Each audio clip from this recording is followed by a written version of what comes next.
You ever have a moment that doesn't just shake your day, but rewrites your whole understanding of how the world works? Yeah, for me, that moment started at exactly 12:14 p.m. on a Tuesday when two police officers walked through the back doors of Morrison Hall, just as I was halfway through a lecture on systemic bias in law enforcement. And before anyone could blink, I was in cuffs, right there on stage, in front of 200 students. Cameras rolling. No warning. No explanation. Just steel on my wrists and silence in the room. Let me back up a bit.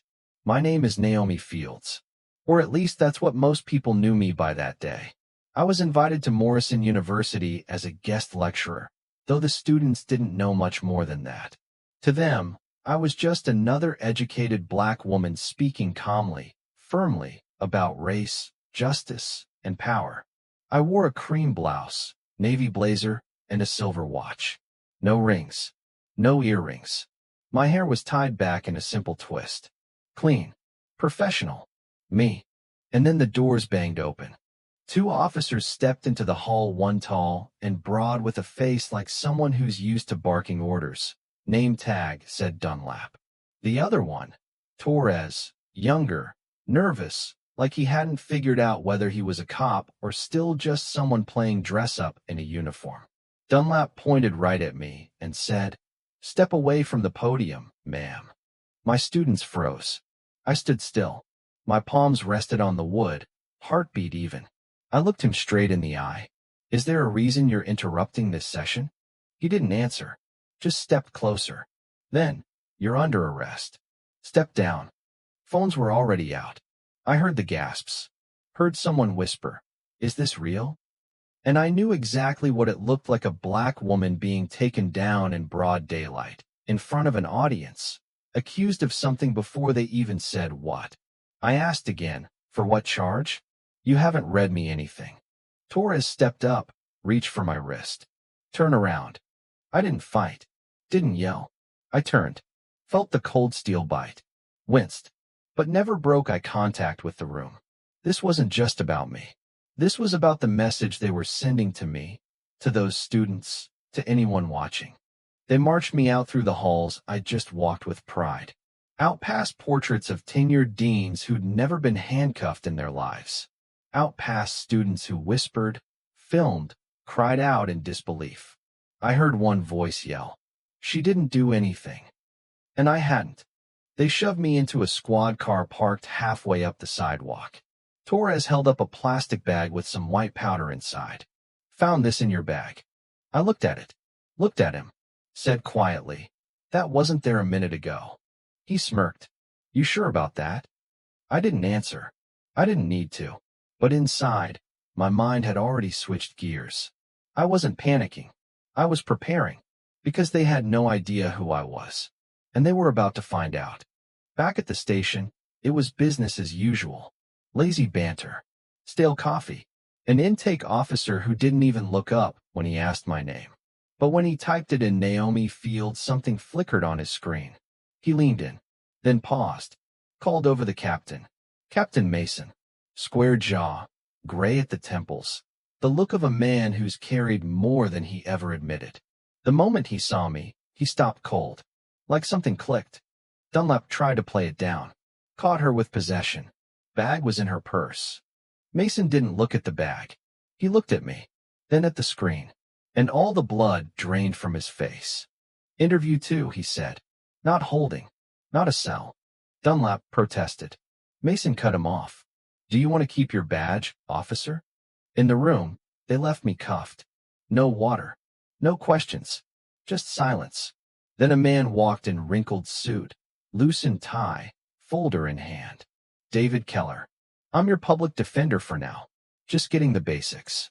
He tried to talk plea deal. Told me we could make it go away. Said, "First time charge, clean record, judge might go easy."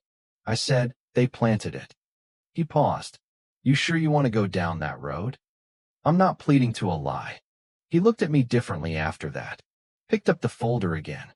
Flipped through it. Brow furrowed. Said quietly, "You're not just some guest lecturer, are you?" I didn't answer. Didn't have to. He ran my name. And that's when things changed.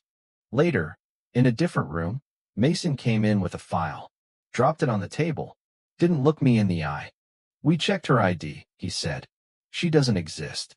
No driver's license, no faculty record, nothing." Keller blinked. "You brought her in without confirmation." Mason exhaled, ran her name through Homeland. "She's flagged." He looked at me. "You're federal." Still, I didn't answer. He finally said it. "Deputy Director, Internal Affairs Division, DOJ." Keller whispered, "Jesus." I just sat there, calm, still cuffed, but in total control. Mason looked ready to collapse. He asked, "What do you want me to do?" I said, "Call them in." Dunlap and Torres came in like they still had ground to stand on. Dunlap smirking, Torres chewing gum. I stood, faced them. "You've got 5 minutes. Enjoy them." "Excuse me?" Dunlap asked. "Before your careers end. Before your names go on a federal list that doesn't forget." Mason didn't even argue. Just said, "Shut the door." When I walked out, the precinct had changed. The same officers who laughed earlier couldn't look me in the eye. One nodded at me from the back. I didn't nod back. Outside, a man in a black suit stood by the door. "Deputy Director Fields. We're here to take you home." The SUV pulled away from the curb like nothing had happened. Like I hadn't just walked through a fire they lit, thinking I'd burn. But I wasn't ashes. I was the match. At headquarters, the Attorney General waited. And Internal Affairs. And a room full of consequences. The officers were already in holding. The precinct under full audit.